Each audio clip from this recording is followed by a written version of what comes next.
La F3M a mené une enquête en avril 2021 auprès des malades du myélome multiple et de leurs aidants pour mieux comprendre le quotidien des malades ainsi que celui de leurs proches aidants. 597 d'entre eux ont répondu à l'enquête. En voici le bilan.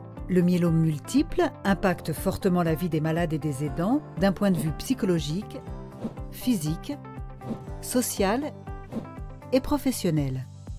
Les malades souffrent principalement de neuropathie, de troubles gastriques, de problèmes de mémoire, de fatigue et d'angoisse.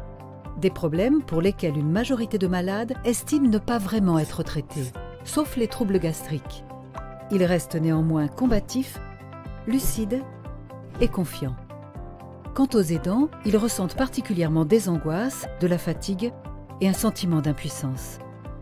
Globalement, l'enquête révèle que les aidants sont plus angoissés et inquiets que les malades eux-mêmes. Pendant la crise sanitaire, les promenades, l'entretien de la maison, les moments calmes, le jardinage et dans une moindre mesure les activités physiques ont amélioré le quotidien des malades et de leurs proches aidants.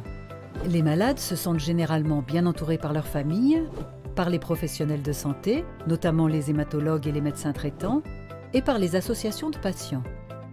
Cependant, les aidants estiment être moins soutenus et moins informés sur la maladie et les traitements par les équipes soignantes. Face à ce manque de soutien et d'information, les proches aidants montrent beaucoup d'intérêt au programme d'accompagnement. Les patients et les proches souhaiteraient plus d'informations en ligne sur la gestion des effets secondaires, les soins de support et le bien-être. Les malades sont très impliqués dans la vie de l'association AF3M avec une participation importante à la JNM, aux webconférences et aux MOOC. Les aidants sont légèrement moins engagés, mais comme l'a montré l'enquête, ils sont sans doute moins disponibles, car 46% d'entre eux sont encore en activité professionnelle. Malgré les nombreux aspects négatifs de la maladie, les grandes victoires face au myélome ne s'oublient pas et permettent de garder espoir. Les patients se réjouissent de continuer à vivre malgré la maladie et les proches se sentent victorieux d'être présents pour soutenir et accompagner au mieux le malade.